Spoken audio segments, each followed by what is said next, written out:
You are listening to the International Radio Report. Your reactions are much appreciated. Feel free to send them to radioreport@yahoo.com. That is, radioreport@yahoo.com. Thank you. Hi, everyone. Welcome to the International Radio Report on CKUT 90.3 FM in Montreal. It is Sunday, June the 30th, 2024. My name's Sheldon. I'm here with Jill, and we thank you for joining us for 30 minutes of news and information from the world of radio. We have some Canadian news, U.S. news, and some international stories for you today. So we'll get things underway right away with our first story, which is a Canadian item. Jill, some stations being eliminated practically out west in Canada. Yeah, pretty much. And that's never good news. Corus eliminates programming on AMs in Edmonton and Vancouver. This is via Radio Insight. Corus Entertainment has pulled the plug on the programming at two of its AMs in Canada. All traffic AM 730 CKGO. Vancouver has begun simulcasting News Talk 980 CKNW. CKGO has featured a traffic format since 2006, outside of some sports play-by-play, including the CFL's BC Lions, who had moved to CKNW for the start of this season, and Major League Soccer's Vancouver Whitecaps. News, Global News Radio 880, CHQT, Edmonton, has given way to a simulcast of News Talk 630, CHED. The cuts come as part of an ongoing efficiency review across the company. The elimination of the formats included staff cuts in both markets. Corus released the following statement regarding the moves. As part of our efficiency review across Corus, we have made the difficult decision to reduce our AM radio programming in Vancouver and Edmonton. As a result, certain roles have been impacted. Effectively, immediately, AM 730 CKGO in Vancouver will cease to operate as an all-traffic station, and 880 CHQT AM Edmonton will cease to operate as an all-news station. To minimize disruptions to our audiences and advertisers for a temporary interim period, our powerhouse news talk station 980 CKNW Vancouver will share programming content with its sister station CKGO, and our heritage news talk station 630 CHED in Edmonton will share programming content with its sister station CHQT. Following that interim period, Corus will only operate one AM news talk station in each of Vancouver and Edmonton. What's going to happen exactly now? Does that mean an eventual shutdown completely? Selling the stations to somebody else, some other company? Exactly, we don't know. Yeah, they're going to simulcast for a while. They don't say exactly how long, as they say an interim period. But after that, yeah, that's going to be two stations that I guess they've got a couple options. They can try and sell it, or they can turn in the license and just shut the thing down completely. Of course, the transmitter sites are out there. Something will have to happen with that. AM transmitter sites cost a lot of money. I remember when we were out in Edmonton, Mickey Delmich was telling us that some of these stations are located in very high-priced real estate areas where, condo developers and those types of people would be happy to build in those areas. And if the radio stations can sell off the sites, tear down the towers and what have you, and sell off that valuable land, I like the wording that they use, that there will be disruptions and to minimize these disruptions, and that will have some impact on the stations. Yeah, well, it means getting rid of people. That's what it comes down to. They find creative ways to say that, but yeah, that's what it's all come down to. Anyways, that's the news out of Corus. Corus, one of the big ownership companies of radio stations and media in Canada. So I think this might not be all we're going to hear. There may be more of this sort of thing happening in the weeks and months ahead. Next, we move to Hawaii, and here's an interesting one. This comes from Inside Radio. The Hawaii governor wants to maintain a law that would allow the state to shut down radio. A planned veto by Hawaii Governor Josh Green that would maintain a state law allowing Green or a county mayor to shut down electronic media within the state in an emergency has drawn opposition from the Hawaii Association of Broadcasters. Green plans to veto HB 2581, a measure that would modify existing state law, which currently grants those authorities shutdown powers during an emergency. According to a news release from the HAB, officials would be permitted to shut off water mains, gas mains, electric power connections, or suspend other services, and, to the extent permitted by or under federal law, suspend electronic media transmission. In the release, the Hawaii Association of Broadcasters notes that suspending electronic media transmission by state or county authorities is not permitted under any federal law. It's also problematic to define electronic media, the HAB says, noting that could potentially include radio, TV, internet, cable, cell service, text messaging, and social media transmissions. The governor or mayor's ability to suspend any and all electronic media transmissions during a state of emergency creates a clear prior restraint on lawful free speech and publication and violates the First Amendment as upheld by the United States Supreme Court. Chris Leonard, the president of the Hawaii Association of Broadcasters, said in the release, the current statute clearly represents government overreach in granting the state and county governments a blank check to shut down all electronic media transmission without providing an explanation for why this is necessary, what systems are affected, or how long and how decisions would be made. The HAB is advocating a proposed revision of the law that would eliminate the points of contention and thereby lifting any potential restrictions on radio and other media during emergencies. According to Courthouse News Service, Green says the measure is necessary to defend against extreme acts of violence or terrorism. During last year's Maui wildfires, radio played a major role with cell service and internet down in the Lahaina area.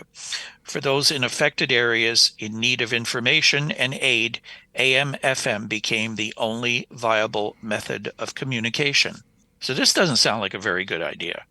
Actually, I find it weird that you want to shut down radio and these types of communications in an emergency. Then where do you get your emergency info if all of it's down? It sounds it's weird. I'd expect this kind of phrase of, I don't know, some foreign country that just doesn't want anybody to know anything. But we're not talking about it. We're talking about Hawaii here. And, you know, that last paragraph, exactly, the Maui wildfires. I mean, if it wasn't for radio, everything else was down. I really don't understand this. Apparently the law is there and they want to uphold it. So, and they talk about this terrorist. What terrorist? What? I don't get it. So what, terrorists are going to take over the stations? I don't know. It's a very, very odd story. Anyways, we'll see where this goes. We'll try to keep an eye out, see if any follow-up stories come on this. But I guess we'll keep an eye on Inside Radio. They published this story, so they'll probably stay on top of it. So we'll keep watching and report any further developments. And we have some breaking news about VOA that may close Sao Tome and Mariana's relays. This is by Dan Robinson, Kay Ludwig, Edward, via Glenn Hauser's World of Radio I.O. group. According to a source, the U.S. AGM, which is the U.S. Agency for Global Media, VOA, planning to close Sao Tome and Mariana's relay sites. There's been no formal announcement as of yet by the agency. I am seeking confirmation and will update when I have more on this. Potential closure of these sites is predictable given the budget crunch the US AGM VOA faced and the need to find funds to support relocation of the agency and VOA. It's also quite possible that the agency may dangle this in front of Congress as part of an overall appeal for more financial support. Now, there's a few comments that came out of this. First one from Kai Ludwig.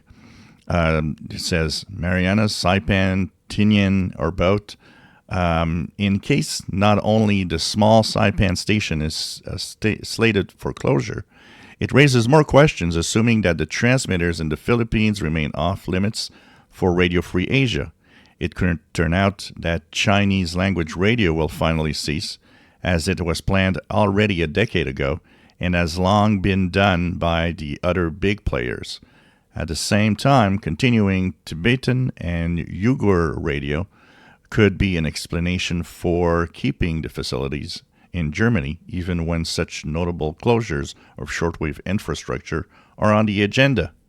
And Dan Robinson replies, latest information is that it is Tinian that is targeted for closure. He'll have more as he hear more from his sources. Edward says, I have actually been to the Tinian site. So much for the U.S. pivot into to the Pacific. Just hand over more soft power to China. So that does create a disturbance. You know, we talk about how shortwave has this power that kind of keeps a balance, and you keep the balance by having everybody have its voice, because we know China has a lot of voice in the Pacific and the Asia region, and it's even taking a lot of space in the African continent right now. So you want to counteract with something else, and of course you want to have relays of other broadcasters like Voice of America to kind of balance it out. And we've seen it already with Radio Australia gone and China jumping over Radio Australia's frequencies. It is a war of, radio and getting your word out more than the other. If any of you have used the World Radio TV Handbook and go to the China section, it's just mind-boggling the amount of shortwave transmitters that China has. And the moment an opportunity opens up, like you said, Radio Australia going off of shortwave, it was a matter of moments practically before China Radio International popped up on their frequencies. It's almost like they had transmitters on standby waiting, to get them on the air when frequencies opened up. These sites are a vital spot in the Pacific for getting alternative programming into different parts of Southeast Asia, Southern Asia, China in particular. Without them, it's quite possible that there'll be just more China Radio International broadcasts or domestic Chinese services on shortwave. And maybe, as they say in the report here, that it could be something that they're trying to use as leverage to get the U.S. government to give them more funding by threatening to take these stations down. We'll have to wait and see whether it's actually going to happen or not. What's happening with our sun? Well, our sun has surprised us on Friday with a CME that struck the Earth, and this sparked a severe geomagnetic storm. They were expecting a small one. They were expecting a G1 class storm. It went up to a severe G4 class. That's on a scale from 1 to 5. And K-index went up to 8, and auroras were visible in many places where it was dark. So this is quite a surprise. We were not expecting to have such a strong solar storm. Now, what's happening right now is that there is decaying sunspot AR3723 that still has a powerful capability of flares that could spark more disruptions. And overall, conditions might be up and down because of that. Hopefully, we're not going to have too much of those coronal mass ejections in the coming week. The sunspots, for the rest of the sunspots, they're rather quiet, so we could just surf by with maybe a higher solar activity. Sunspot number 146, The radio solar flux is 183. And, there's going to be a week to look at, see if conditions are maintaining to the normal level, good level of great propagation with high solar activity. Hopefully not too many flares in there to disrupt our communications. The best way that you can really witness all of this, well, is to turn on a radio and listen. This is Jeff Eichner of Bloomsburg, Pennsylvania, United States of America. Listen to the International Radio Report every Sunday morning at 10:30 on CKUT 90.3 FM in Montreal. We finally have what seems to be a positive story about shortwave, which is few and far between these days, it seems, but this one looks pretty promising. The source, the AER, the original of this was published in Spanish. It's been translated, so there might be a little bit lost in the translation. But the headline is Radio TV España ensures the future of the shortwave public service of Radio Exterior de España. The Board of Directors of RTVE has unanimously approved the purchase, installation, and commissioning of a new shortwave transmitter. This is the first of the 5 new transmitters that Radio Exterior de España urgently needs to guarantee the continuity of this public service. The new transmitters will replace the current equipment, which has far exceeded its useful life, and whose frequent breakdowns put the continuity of shortwave emissions at risk. They will be responsible for bringing the shortwave signal to West Africa, the Middle East, North America, and South America. With this decision, RTVE complies with the public service obligation contained in the framework mandate and in Law 17/2006 of June the 5th, which establishes that the corporation must, quote, aim to serve the widest audience, ensuring the maximum continuity and geographical and social coverage, with the commitment to offer quality, diversity, innovation, and ethical demands. This is a great advance that ensures the continuity of REE public service to Spaniards who are outside our borders and to foreigners interested in Spain. The move by the corporation comes after years of uncertainty. In 2014, the closure of Radio Exterior de España shortwave became effective for a few months. It was in 2018 when it was possible to return to broadcasting 8 hours a day on shortwave. REE's shortwave carries the voice and vision of Spain to the entire world. For this reason, the director of the station, Luis Manuel Fernandez Iglesias, has advocated before the board of directors of RTVE for involving the ministries of Foreign Affairs and Culture of Spain in the future of Radio Exterior, both in the design of its programming as well as in the financing of this international public station. As seen in the invasion of Ukraine, shortwave escapes control and censorship, guaranteeing the democratic right to truthful and honest information. Another of its advantages is that it is free for listeners and the low cost and investment required for its reception anywhere. These are circumstances that make it very attractive, especially for fishermen, merchant sailors, missionaries, or Spanish volunteers who carry out their work where the internet signal does not reach. Man, I wish a few other countries read this story and acted in the same manner, Canada included. Yeah, definitely. You know, Spain was an interesting one. It was, we were almost thinking that we would have lost it many years ago when they ended all the foreign language services. They're on Monday, Wednesday, and Fridays. At 22 UTC in English and then French. 17855 kilohertz is a great frequency. So this is great to see that this is going to continue and that, hey, they're modernizing their shortwave transmitters. This is really nice. And I think somebody somewhere knows that this is an important service for a lot of people. And especially, as they say, you know, like fishermen at sea, you don't have internet there. There's no internet. And, you know, just having a foreign language service is great to also, at the same time, you know, tell the world what Spain is all about. Really interesting to see that they're still targeting North America as well. Yeah. Pretty much all the big broadcasters have dropped North American services. We used to have them every day from so many different countries. We no longer have that. At least we know now that at least Spanish Foreign Radio will continue with those services for pretty much all parts of the world. Yep, pretty cool. Let's try to keep it. Let them know that you're happy about it.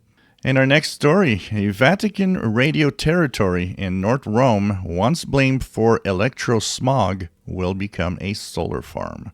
This is by NICOLE WINFIELD, Associated Press, via Mike Cooper and Glenn Hauser's World of Radio I.O. group. This comes from Rome. Pope Francis decreed Wednesday that an area of northern Rome, long the source of controversy because of electromagnetic waves emitted by Vatican radio towers, there will now house a field of solar panels to fuel Vatican City. Citing the Vatican's pledge in UN climate treaties to curb carbon emissions, Francis tasked a commission of Vatican officials with developing the solar farm at Santa Maria di Galleria. In a decree, he said the solar energy generated would be sufficient to fuel not only the radio operations there, but the Vatican City state itself. The 430 hectares, or 1,063 acres, Santa Maria di Galleria site, which enjoys extraterritorial status, was inaugurated in 1957 as a base for Vatican radio.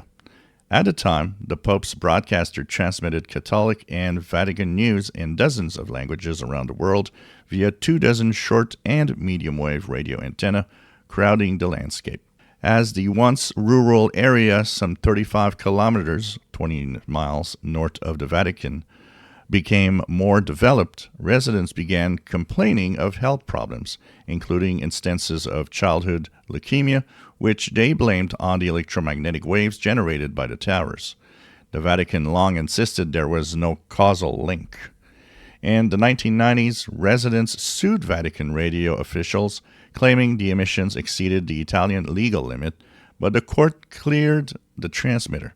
In 2012, the Vatican announced it was cutting in half the hours of transmission from the site, not because of health concerns, but because of cost-saving technological advances in Internet broadcasting. In more recent years, the Vatican has sought to offset its overall carbon footprint as ecologically minded popes have made caring for the environment a priority. Under Pope Benedict XVI, the Vatican installed a solar panel roof on its main audience hall and accepted a donated climate forest in Hungary to offset its emissions. Under Pope Francis, who wrote an entire encyclical on the need to care for God's creation, the Vatican has begun replacing its car fleet with electric vehicles as part of an overarching plan, Ecological Conversion 2030, which aims to pursue sustainable, carbon-neutral projects and technologies in the 44-hectare, that's 109-acre city-state. So, this is a change, more solar-powered, that's always good, more electrical vehicles. I guess for the planet, it technically should be better. Powers the transmitters. That's interesting to note. But still, there will be some transmitters and some RFI or some radio radiations out there. But it's never been found really a real link in any effects there. Well, I guess it's a good news. Yeah, probably better safe than sorry. And seeing as they did have a lot of people complaining, and there have been cases where it does seem that there could be some problems being too close to these transmitter sites. So I guess they decided, let's do something about it, and it'll probably, calm things down a little bit by doing that. It'll look good as well, as you said, for going electric and cutting down the emissions. So I guess some transmitters and some antennas will remain.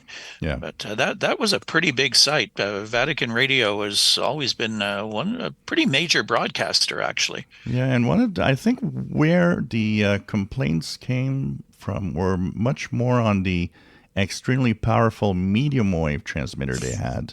Yeah, we have picked up that medium wave from Vatican in the winter months here in North America sometimes when the conditions are right.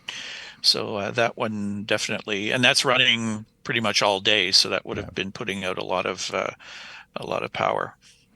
So we have upcoming ham radio contests and events. We have a big one coming up for hams here in Canada and anyone interested in communicating with ham radio operators in Canada. It's the Radio Amateurs of Canada Canada Day Contest. Of course, Canada Day is coming up on July the 1st. The contest will run for 24 hours, 0000 to 2359 Zulu. Each year on July the 1st, the anniversary of Canada's Confederation, RAC sponsors the Canada Day Contest, and amateurs all over the world are invited to Canada's birthday party on the air. So it is all of the bands, 160 all the way down through 2 meters, CW and phone. You can use sideband, FM, AM, pretty much all of those modes. Contacts with stations in Canada or VE0s are worth 10 points each. Contacts with stations outside of Canada are worth 2 points each.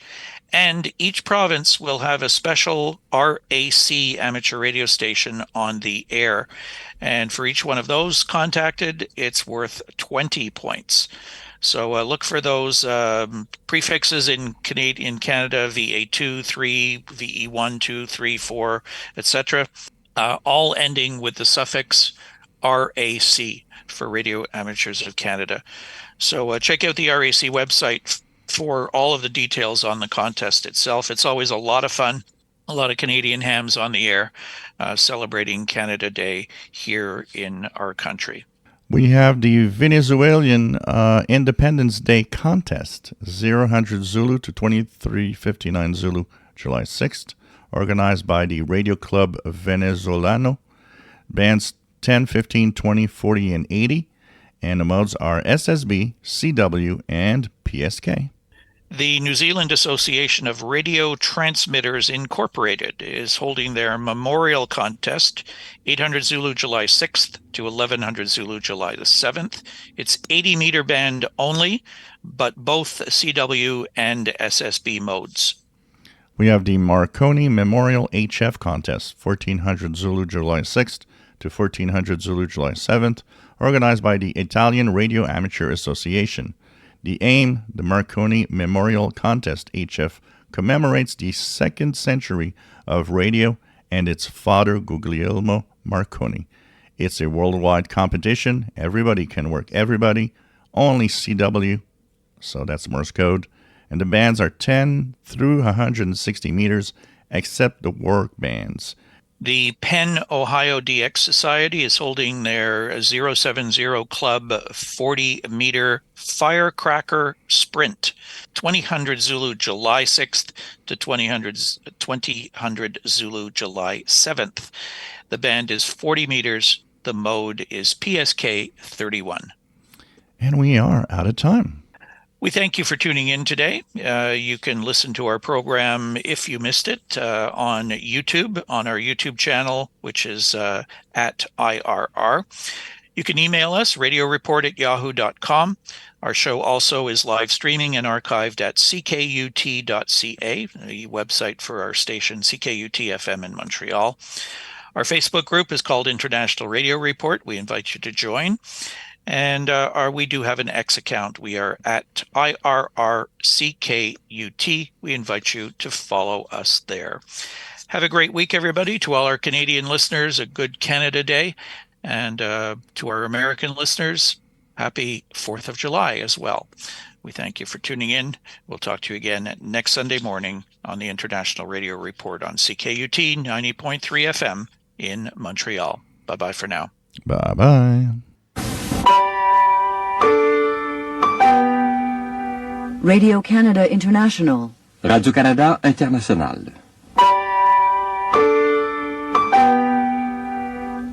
Radio Canada International. Radio Canada International. Radio Canada International. Radio Canada International.